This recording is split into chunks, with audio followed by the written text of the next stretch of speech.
Hi, Lucille. This is your Mama Sita. Clint has a surprise for you. I think I'll just start out the little intro by telling you why I've always called you Lucille your whole life long. Maybe you remember the story, maybe you don't.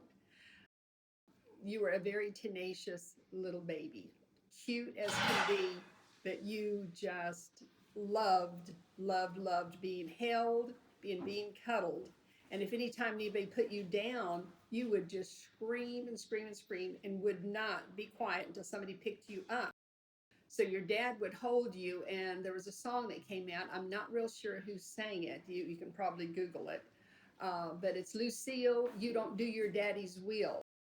And so your dad would be walking the floors with you at all hours of the night, and he would be singing that song. So ever since then, that's how you got the name of Lucille. All right, Jana, what is your full name and when and where were you born? Jana Lynn Page, and I was born in Wink, Texas, and I was the very first baby to be born in the little clinic before 1949, before August of 1949. I'll make that August the 7th. They only had like a little first aid station, but they built a clinic, and I was the very first baby to be born in that clinic on August the 7th, 1949, in Wink, Texas. So, do you know why you were given your name? My mother could not decide on a name. Back in those days, you didn't know if you were a boy or a girl. Um, she had no name picked out. She had talked with her sisters, wanting a perfect name. And as I was being delivered and the doctors were wheeling me down the hallway, my mother's sister, Aunt Audie, said, "Oh, I've got to go call Jana and let her know that the baby's coming." And my mother popped up and said, "Jana, I like that. If it's a girl, it's going to be Jana." Perfect. So, tell me a little about your parents or your grandparents. To talk about my parents, I have to talk about my mother.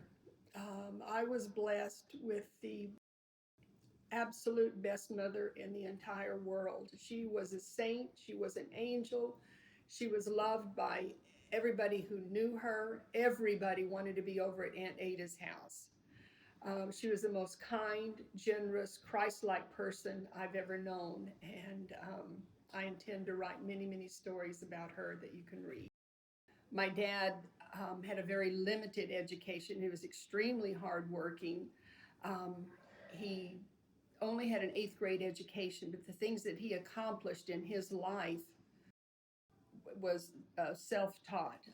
Everybody in the pipeline industry respected my dad tremendously. His picture's been on the cover of the Pipeliner magazine. He's written articles. Articles have been written about him. He reinvented the way that you would dope. Well, that's putting tar on the pipe and then wrapping it and bending it. He reinvented that whole process. As a matter of fact, we probably would be living in the largest house in Woodland Hills at this time. But however, my dad did not patent that procedure, and someone else stole the patent or went in patented his process before him, and my dad just um, let it go and did not pursue that. But that is something that my dad did. He was extremely hardworking, and you could go out on the pipeline field and you could look at how you're going to lay a pipe down a gully and over, and the surveyors would be there, and my dad would eyeball it and tell him the exact measurement. And it was always a game between my dad's eyeballing it and the surveyors that would go out and do it with all of their equipment, and my dad would be spot on every time. He was a good man. So, what was your house like growing up? What about your brothers and sisters?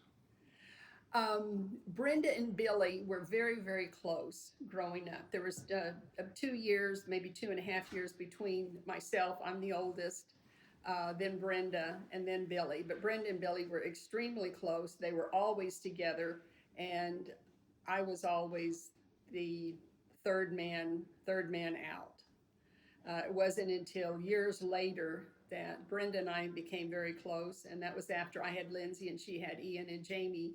and we became close, and we raised our kids as siblings rather than cousins. And it wasn't until Billy was diagnosed with cancer in about 10 years ago that Billy and I became really close. So that was kind of an odd thing growing up that way, but that's the way it was, and we made the best of it. So, did you have a nickname growing up? Did I have a nickname? Well, my name being Jana, I guess nobody had ever heard of a Jana before, so I got called anything but Jana, anything that started a J. Janice, Joanne, Janet, anything that started the J, that's what I got called. Nobody ever even thought of Jana being my real name. So I guess I had lots of nicknames, and they all started with the J. And I guess that's why I'm now Grammy J. So, tell me about your friends. Oh, I had great friends, and I'm still great friends with them today. My friend that we were, I guess, from the fourth grade on, Patty Ashburn, we have remained friends this day. She lives in New Orleans, and we visited recently, and I just went back to my 50-year high school reunion, and it was as though time had stood still for every one of us, that were just the best of friends in that close community growing up in Farmington, New Mexico. It was tremendous. And then I actually graduated in El Paso, and I'm still friends today with many, many of those people. I had wonderful friends. I was really blessed with that. So, growing up, I'm sure you guys went on some trips or some vacations. What was the first trip you remember taking? Oh, vacations were always pile in the car and drive back to Odessa and Midland. I didn't think there was any other place in the world other than Odessa and Midland. Because in Farmington, right, we moved there in 1958 and stayed until about 1965. So every vacation was load up the car, drive to Odessa and Midland. That was the vacations. So, what was your first car? Oh, my first car, nice. It was a 1967 powder blue Mustang. Nice. Nice, brand new. I was hot. Yeah. So, and that was in high school? High school. Yeah, Okay. that was a senior graduating present. I stayed in El Paso and graduated at University of Texas at El Paso. So my dad knew I would need a car to get back and forth, and that was my ride. There you go. Well, in school, what were your favorite subjects? Um, you can't say I'm a well-rounded person. I am extreme person from one end to the other. I made straight A's with no effort whatsoever, anything to do with math and science. It just came naturally. It's in the brain, it's in the DNA. Math and science, straight A's no matter what. Put me over on the other side of the brain where it is history or literature or something like that. Um, that side of the brain did not work. I even remember in college really struggling. Um, my idea of writing a paper is basically a laundry list of items, but the teachers wanted you to expand and paragraphs. So we were given the exam in college. The short story was the garden party, and then the question that you were supposed to write pages of pages on is the significance of the hat worn at the garden party. Well, my answer was about half a page, and the question was, what did it mean to you? Well, that's what it meant to me, about half a page. Teacher did not like that answer because you were supposed to really expand, and some people came up with 5 pages of what the hat meant. But if it would have been a math problem. A math problem. Yep. Calculate the area, the volume of the hat. Yeah. Solve. Yes. So, what was your first job when you got out of school? Well, I started working, I was a sophomore in high school. Okay. So my first job there, I was a Polaroid camera girl. Yep. And I worked for Target. Actually, I worked for Polaroid. And I would walk around at Target with a Polaroid camera. I wore a little sash that said Miss Polaroid.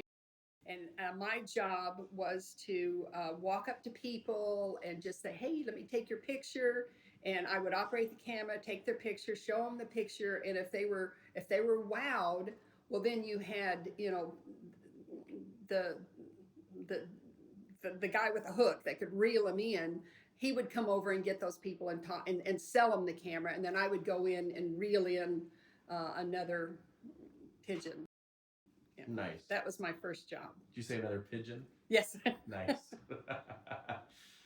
So, what was your favorite job? If you worked since you're a sophomore, what was the job you had the most fun doing? Well, it would have to be banking. I had a banking career that spanned 45 years. There were five of us from high school that were best friends, best friends, and we all graduated from Eastwood High School and went to the University of Texas at El Paso, and we were all going to be teachers together, and that's what I was going to be. I was going to be a high school science teacher, geology specifically. I love geology. However, I took a summer job working in a bank and never left. Stayed in banking and had a very nice career in banking. So, what were you doing when you were Lindsay's age? Were you still in banking at that point? I'm still in banking. Okay. Yes. And when I was, let me see. Who were you working for then? That would have been Rio Salado Bank. In my career, I opened up from a de novo stage. De novo means brand new. That means you actually you're part of the senior management team that goes out and helps raise the capital to open the bank. And back then, you could open a bank with $5 million. Now you couldn't even buy the doormat to open a bank for $5 million. But that's what you'd do. You would put on breakfast, lunch, and dinner shows. You would talk about the future, the business plan. And I was able to do that for 3 different banks that opened up. And Rio Salado Bank was the bank where I was working at well, Lindsay doesn't want us to say, but when, she was 40. And when I was 40, that's what I was doing. When she turned 30. Yes, when she turned 30. Okay. So, going back earlier, what's your earliest memory? What's your earliest thing you remember? My sister and I have talked about that, and we've decided the first thing that we ever remember, Billy wasn't even born, so that means that I had to have been 4, Brenda would have been 2, somewhere right in there. And we were living in a trailer house in Carlsbad, New Mexico. My dad was working the pipelines, and my mother was very pregnant with Billy. My mother was only 5'2", even though my dad was 6'2", and she was very, very pregnant with Billy. So Billy was born in April, so this had to have been somewhere around maybe February, March. And Brenda and I were arguing over marbles. So my mother came into the room. She was very mad, and she grabbed up all the marbles and she just threw them out the door. Well, then we started crying. Well, my mother felt really bad about that. So in the middle of the night, as it would seem, here's my poor pregnant mother is outside with a flashlight looking for all the marbles to give back to us. And we remember that. Nice. So, growing up, what kind of music did you like to listen to? Oh, I loved 50s music, bubblegum, Everly Brothers, the Righteous Brothers, Ricky Nelson. I loved that music, absolutely loved it. The Beatles were okay, but I never bought a Beatles album. Elvis Presley was okay, but I never bought an Elvis Presley album. It was all either Ricky Nelson, Everly Brothers. That's the music I liked. So, how did you and Grandpa Bobby meet? Well, that's a really neat story. When we moved to Farmington, New Mexico in August of 1958, we moved into a brand new house in Becklin Hills in Farmington. It was 4112 Douglas Street, and it was brand new development. There were really less than 10 houses that were built in this subdivision, and we bought one of them. Well, in back of us, as houses were being built, the Buzzard family moved in back of us. And the first meeting between Bobby's stepdad and my dad was a dispute over the property line. My dad is putting in the fence, and Bobby's stepdad came over and said, I think you're putting that on my property line. And my dad said, no, I'm sure this is my property line. So that was the first meeting of the two families. Now, once they got over that, the families were the best of friends, played bridge together, coffee klatch together, golf together, and everything. So there was Bobby, and he had two brothers after that, and then the families were just inseparable. And we moved in 1965, and then Bobby's family moved from Farmington down to Scottsdale, Arizona. His dad worked for New York Life, so they moved to Scottsdale. So we never saw each other again until 1965. So you After knew 1965. you knew him growing up. I knew him growing up. Yes, we played Monopoly together. We played hide and go seek. And then reconnected years later. Reconnected years later. Brenda and I were in El Paso, and we thought, and our parents had always stayed in contact with Christmas cards. So it was around Christmas time. So we got a Christmas card from the Buzzard family, and Brenda and I decided, hey, let's just get in the car and drive to Scottsdale, and let's just see them. So that's what we did. So we drove there. They remembered us. It was great fun. Now, growing up with Bobby, and if he listens to this, he's probably gonna he's gonna shoot one of us. But growing up, and maybe he would say this too, but Bobby was sort of round, and he had a flat top, and he had, Coke bottle glasses. So that's just about all you saw, even though he's a really neat kid. Well, when we pulled up in the driveway and Bobby came out, I did not recognize him. I did not recognize him as Bobby. Mm-hmm. He had slimmed down, got rid of the glasses, got the Coke bottles, gone away with, got some contacts, different hairdo, and he was an extremely handsome man. Lindsay, your dad could walk into a room and jaws would drop. He was that handsome. Yep. So that's when he was no longer just Bobby. Yeah, he wasn't just Bobby. Yeah. So what did you guys do as your first date? After distinction was made. Yeah, well, our first date was really from that evening. Our first date was just sitting in his living room and talking until 4:00 in the morning, because Brenda and I had only intended just to drive up there, say hi, and drive back. From Scottsdale to El Paso, it'd take maybe 8 hours, and so that's all we intended to do. We stayed over one more day. They twisted our arm. And so there was no really going out anywhere. It was just there. But then as time went on, I think our first date was to see a Chuck Mangione jazz concert. Your dad loved Chuck Mangione. So what was Lindsay like when she was little? Well, first of all, we thought Lindsay was going to be a boy. Like back then, they didn't do sonograms, so you didn't have that luxury of knowing, so that you could decorate the room either blue or pink. Right. But the doctor said that by the way I was carrying the baby and the feel and everything, in his experience, it was a boy. So that's all we planned on, was a boy. Lindsay's name was going to be Ryan Robert Summers. That's who she was going to be. Boy, I'm glad she wasn't. And when she was born and she came out, it was like, it's a girl. That's the first thing I said. The shock of, it's a girl. And then the next thing I said was, and she's pretty. She was a very pretty little baby girl. But oh my goodness, she had a temper from day one. She was opinionated from day one. She was tenacious from day one.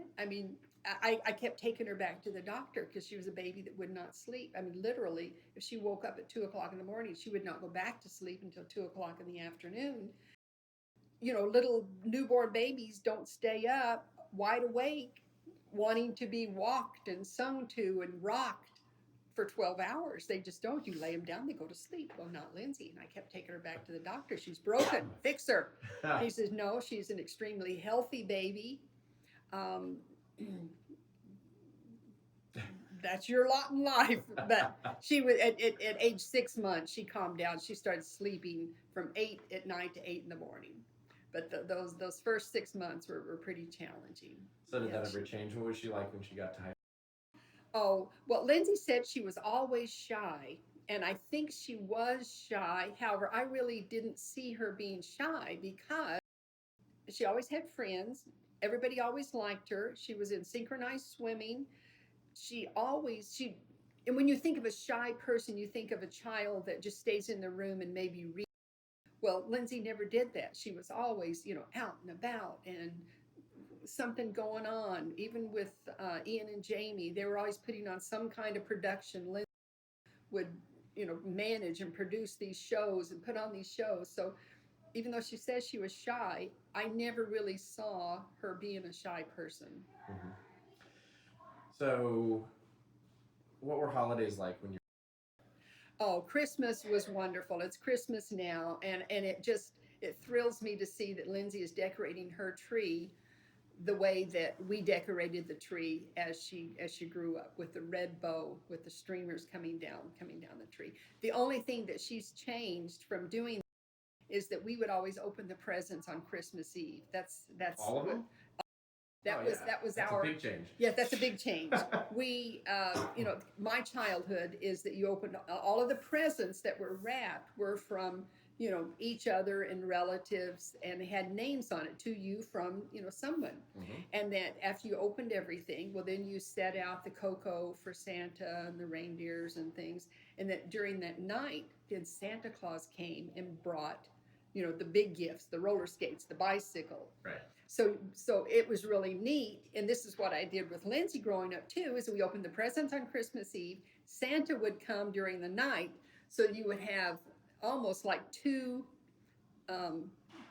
surprises, two great things: the Christmas Eve and then the Christmas morning. So, what were some of the things you enjoyed doing? What were some of your hobbies as you grew up? Well, I was a cheerleader from grade school, junior high, high school, and even college. So I love the athletics of being a cheerleader, and that was the one thing that I think I really excelled at. I had really good rhythm, I had good form, so I was really excited to be able to have that talent and to do that. I thoroughly enjoyed it, loved it. But I couldn't run. I mean, you would, have, you think about, okay, I'll go be on the track team. Well, I'm dead last, and I couldn't do softball. I mean, I was sort of good at it, but I was not anybody's first pick to be on their team. Mm-hmm. So there really wasn't anything else that I did. I could roller skate, but I wasn't as good as Patty Ashburn at roller skating. So everything else after that was sort of like a C plus, but I was a real good cheerleader. There you go. Well, as long as you find something you enjoy, right? What do you enjoy now? What do I enjoy now? What would you say your hobbies now are? Well, it's the grandkids. It's seeing them progress. It's seeing their joys. It's helping them work through their problems.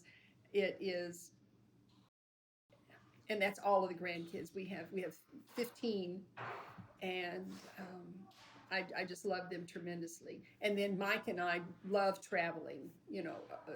To all adventure vacations. We say that's our hobby, is taking adventure vacations. Yeah, I thought you were going to say still cheerleading. No. So, what are your hopes for Lindsay? My hopes for Lindsay? Well, she Lindsay is a person who burns her candle at both ends and in the middle too. I wish she could find a happy balance to where she could take time to sort of smell the roses rather than just zip, zip, zip, zip, zip, everywhere. She's like my mother. I've always told everybody my mother's reincarnated into Lindsay because she's very generous, has a kind, giving heart. And that was my mother, and I'm glad to see that in Lindsay. So my hopes for Lindsay is that she can find some time to just breathe. So, do you want to ask her a question? No. No? Okay. What are the most important things you learned during your life? If you had to try to encapsulate those? Well, I think, and I think this is true of almost anybody. When you're in junior high and when you're in high school, you're all consumed with what other people think about you. It's like, oh my goodness, and you're always trying to jockey positions and being a cheerleader that automatically qualifies you for the popular group. So I was there, but I never really felt comfortable there in the popular group, because even when you're in the popular group, they're still jockeying for positions. And the one thing that there's two things that I learned, and I'll put this on the tape. One of them was in high school.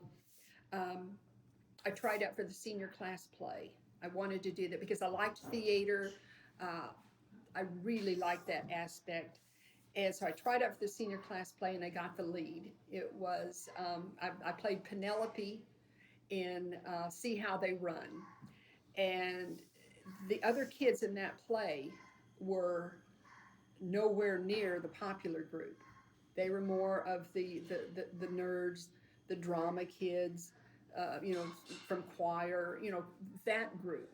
However, the 3 months we worked together as a team with those kids, putting on that play, doing everything from the makeup, the costumes, the set design, the rehearsals, everything we did. I had more fun in all of my high school years working with that senior class play group than I did with anything else. And then the other thing that I learned in life, and this goes back to Farmington, New Mexico. I told you my mom and my dad, and then Grandpa Bobby's family, they all played bridge. And that was the big neighborhood thing. They would have these 3-table bridge tournaments going on, and they would play once a month. And these people were serious about their bridge playing. Well, my mother was serious about her bridge playing, and so she set me down, and I think I'm about maybe 11, 12, something like that. And she taught me to play bridge. So we would sit there every day playing bridge. Just the two of us would play two-handed bridge, and my mother taught me everything she knew about bridge. So I'm 12 years old, and they're getting ready for this. They would rotate whose house they hosted at. So they're getting ready. Mother's got all of the tables set up. They would always have eatsies everywhere. The M&Ms, the nuts. It's all out there, big spread. One of the men called up, his wife just got violently ill, so they couldn't come. Well, they couldn't get a sub. My mother on the telephone said, "Oh, that's okay. Jana will play." And so my mother told me, said, "All you have to do, look, just return the bid and you be the dummy. Just return the bid and you be the dummy." So I am scared to death. I'm playing with these people who, fangs come out, with, if you make the wrong bid. Well, as you play, you keep a tally. So you rotate with who you play throughout the night. And at the end of the night, on your tally, whoever has the highest score wins, and they win the prize. Well, at the end of the night, when everything was tallied up, I was the winner. I was the big winner. And I wasn't just the dummy. I played the hands too. And I was the winner. So that has always stuck with me, to never doubt yourself, ever. Always be prepared, and always give it your best, because that's what I was going to do that night. I was just going to play my best, and that'll always be good enough. Well, anything else to add? I'm out of questions to ask. Anything you want to Oh, add at the well, let me see. Haley is sitting right over here, so I'll look at Haley and tell her how proud I am of her and how beautiful I think she is. I love your eyes. You are going to be an absolute beautiful, beautiful person your whole life. I just know you are. I'm so proud of you. And little Sydney, oh my goodness, that little girl, the world is her stage. Colin, I'm I'm I can't wait to see what Colin does with his brain for the rest of his life. And then we've got little Keaton. My goodness, is he a charmer? Really, that little guy. There's something about him that just melts your heart and puts you in a happy mood, just looking at him. So that's what I want to add, just how much I am so proud my grandkids. I love you very much. Okay.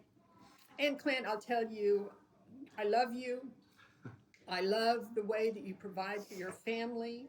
I love the way that you are dedicated in your job. You are a person of integrity. You could not be where you are without the trust, because trust is everything in your business. You lose that credibility of trust and you've lost everything. You have nowhere to go. So your good name is what is keeping this family going. And I sincerely appreciate that and love that about you. Thank you. Thank you.